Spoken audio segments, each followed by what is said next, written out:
ボンジュール。パリプロムナードチャンネルへようこそ。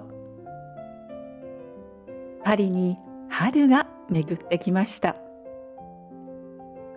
今回の動画では3つの場所をご一緒に訪ねたいと思います。まずはサンジェルマン・デ・プレ界隈に新しくオープンしたブティック、そして話題の展覧会マティス展、最後に毎年この季節に皆さんと一緒に会いに行くパリの桜をご報告します。美しい色彩にあふれた動画です。どうぞ最後までお楽しみくださいませ。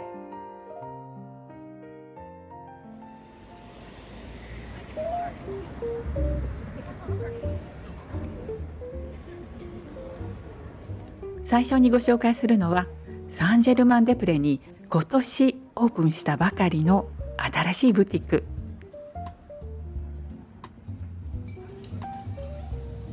国立美術学校ボザールのあるボナパルト通り、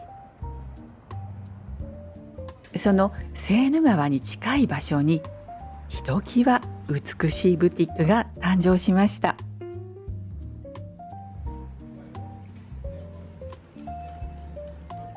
アントワネット・ポワッソンです。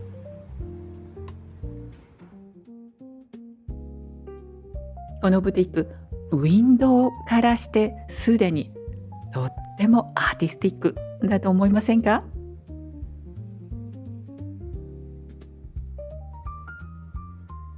アントワネット・ポワッソンという名前、これはルイ15世の寵愛を受けたポンパドゥール夫人ジャンヌ・アントワネット・ポワッソンへのオマージュとして付けられた名前なんです。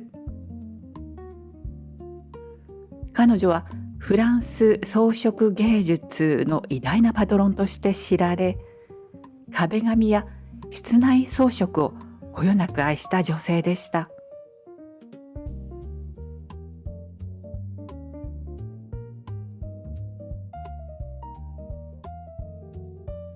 このブランドが手掛けているのはパピエ・ドミノテと呼ばれるものです。木版を使って一枚一枚手刷りして、さらに手で彩色を施した美しい紙のことです。これは18世紀フランスで行われていましたが、半ば忘れられたようになっていたものを復興させたものです。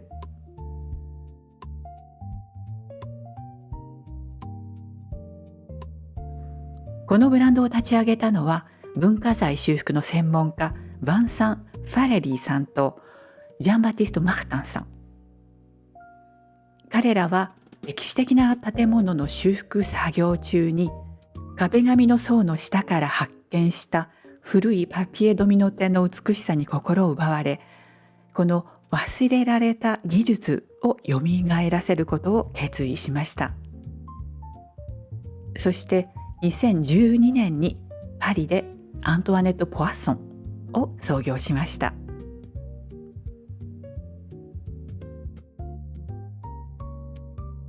テキスタイル、陶器などさまざまなプロダクトが展開されています。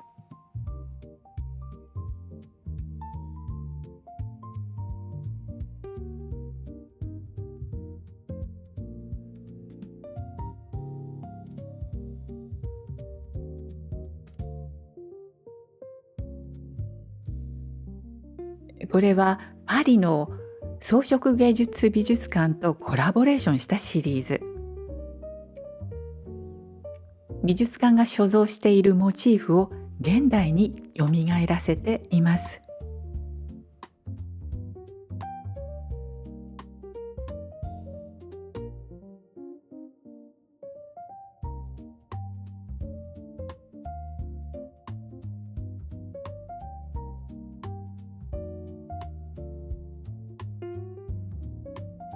ブティックには他にもさまざまなブランドとのコラボレーションの品々が並んでいて、とっても魅力的なんです。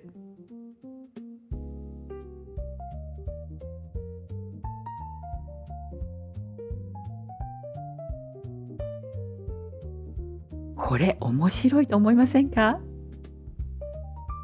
ワイングラスに添えてランプシェードになるんです。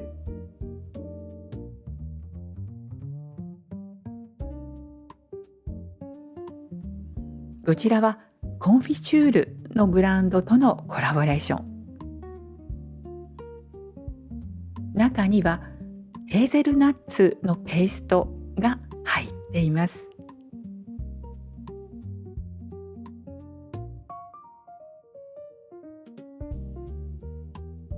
ヴァンサンさんとジャンバティストさんがセレクトしたアンティークの品々もブティックに彩りを添えています。これは何に使うものかお分かりになりますか？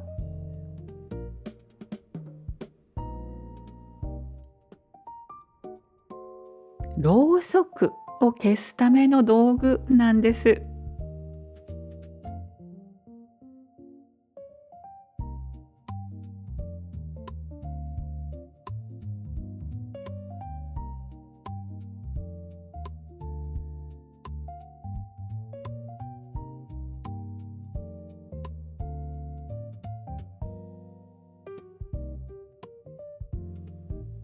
毎日の暮らしを豊かにしてくれる品々がこのブティックには溢れています。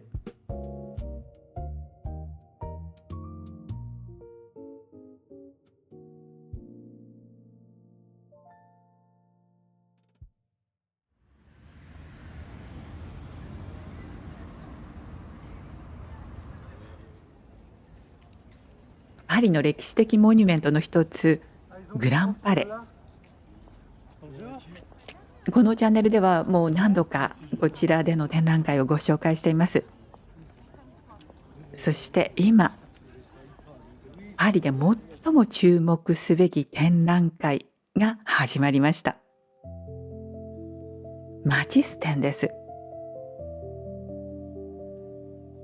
この展覧会が取り上げるのは1941年から1954年、マティスの晩年の13年間です。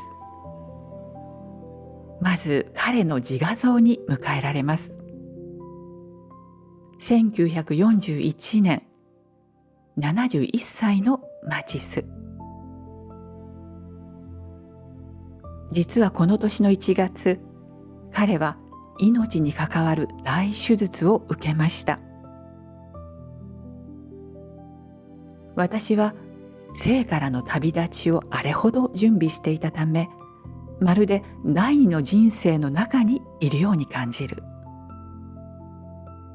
死の淵から生還したとも言えるマティスはそのように書き残しています。そして晩年の目覚ましい創作が繰り広げられるんです。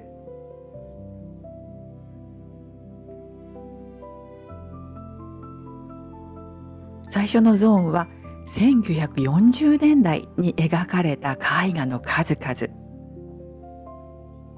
思えばこの時代はまさに戦争の時代です。1944年には妻と娘がレジスタンス運動への参加を理由にゲシュタポに逮捕され投獄されるという苦難にも見舞われました。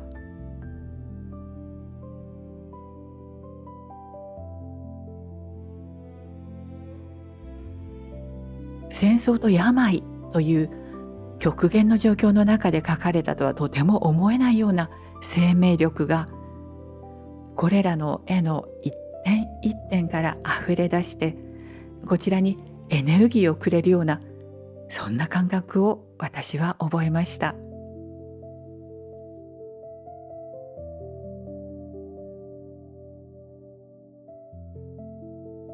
赤、緑、青、オレンジ。濁りのない鮮やかな色彩がキャンバスの上で躍動しています。色には本当にパワーがあると私は改めて感じました。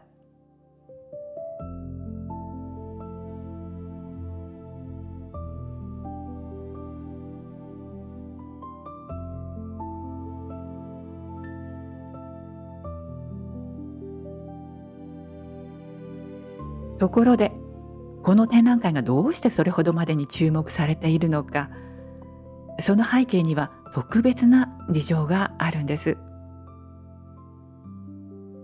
パリが誇るモダンアートの殿堂、ポンピドゥセンターが現在大規模な改修工事のために閉館中です。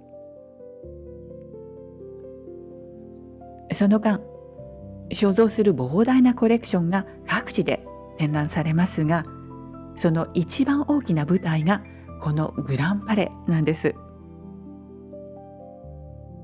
加えて世界有数の美術館、財団からの協力を得て300点を超える作品が一堂に会するというとても充実した内容になっています。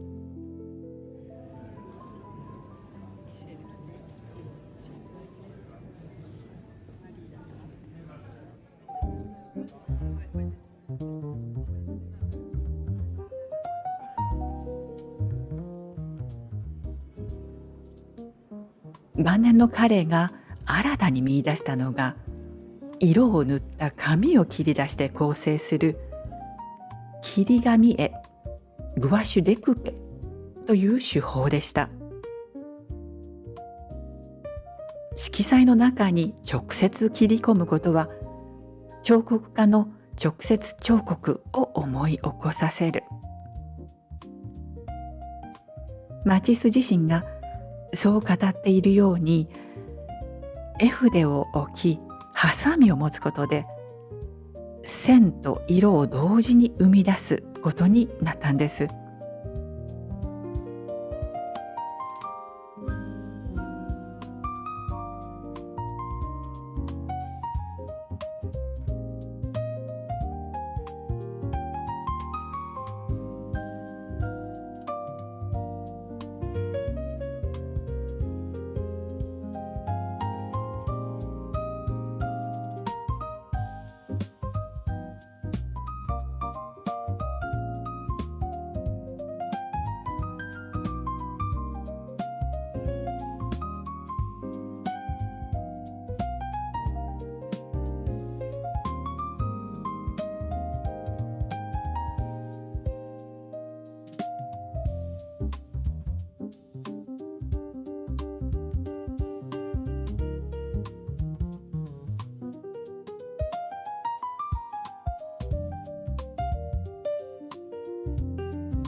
展覧会場ではマティスの制作風景を撮影した貴重な映像が流れていました。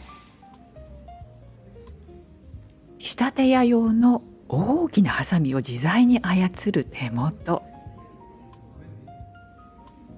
この動きは驚異的ではないですか？マティスはこんなふうに語っているようです。私の中に湧き上がる飛翔の感覚が、ハサミを持つこの手の動きを導いてくれる。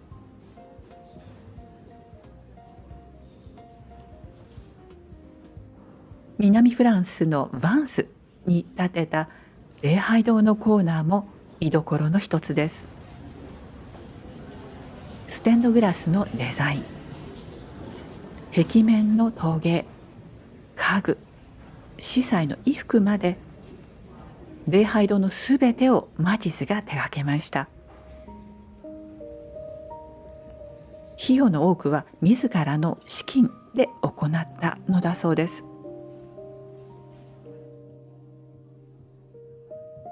礼拝堂に入ると、私のすべて、私の持てる最も良いもののすべてがここにあると感じる。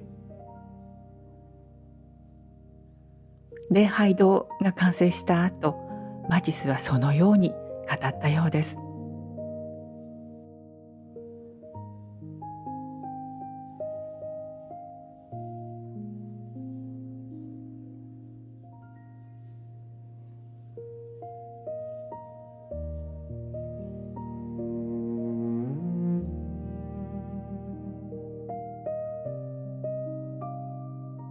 ロサンゼルスの別荘の中庭に設置する当番装飾のための作品。彼の死の前年の作品ですね。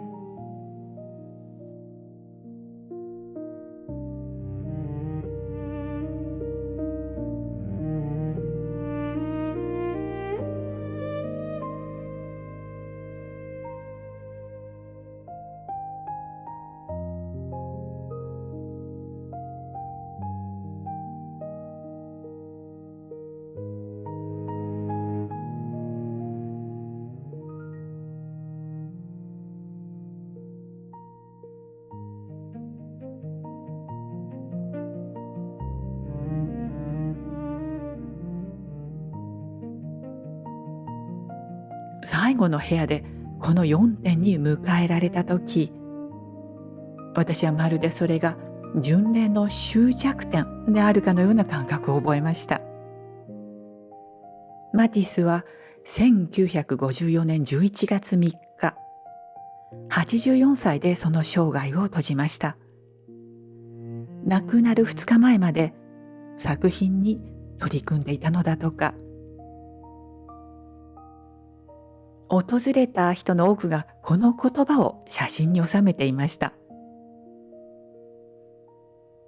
どれほど長く生きようとも、心は若いままで人生を終えようとでも解釈できるでしょうか。70代、80代でなお新境地を切り開いていったマティスの言葉です。それにしても素晴らしい展覧会だなと思いました。マティスの晩年の代表作が勢ぞろいしているということはもちろんなのですが、この展覧会の構成もまた見事だと思いました。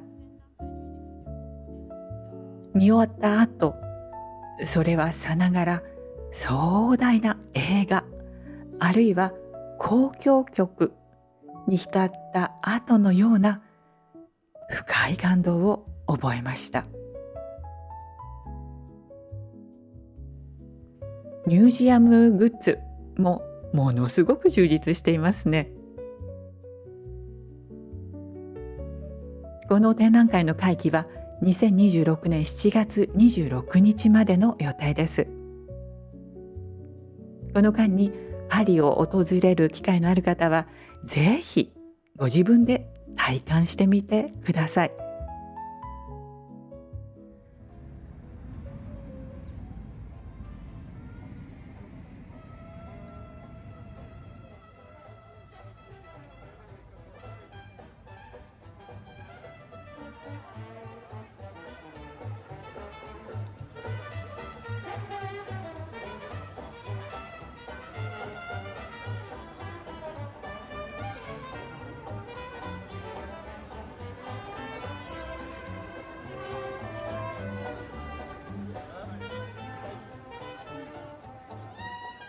パリの今年の花だよりをお届けいたします。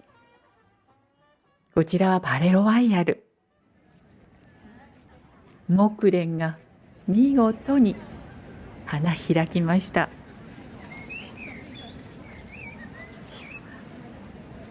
今年は3月までとっても暖かかったことがあって、かなり早くに開花しました。花が開くのと同時に人々もとても開放的になる、そんな季節になりましたね。そしてこのチャンネルでほぼ毎年のようにご紹介してきたあの桜の開花を心待ちにしている方もいらっしゃるのではないでしょうか。そうです。植物園の桜、白栲です。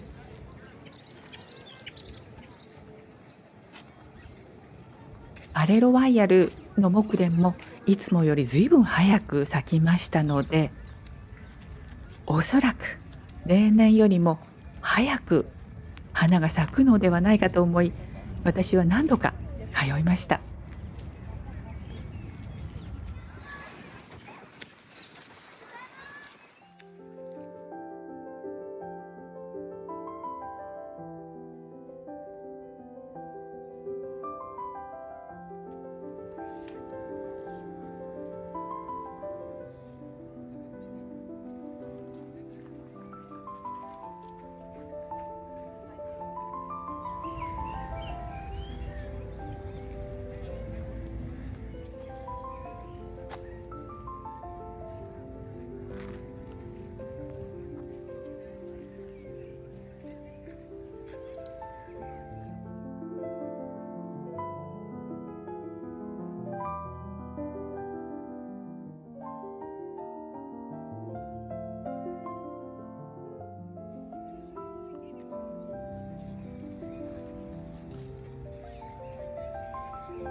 今年はすべての枝に花が満ちるという姿ではありませんでした。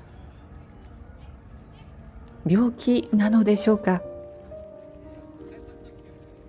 花のつかない枝がところどころにあって、ぽっかりと穴が開いたような感じです。こんなこともあるんですね。去年、一昨年と見事な満開の白栢を見たことが、実は当たり前のことではなかったんだなぁと今更ながら気づかされます。それでも花は咲いたのだとも私は思いました。私たち、特に日本人は桜に人間の命や人生を重ね合わせるところがあります。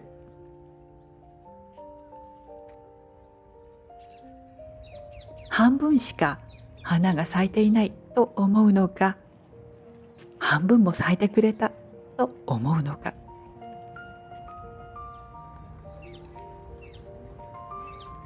私はそんなふうに心の中でつぶやいていました。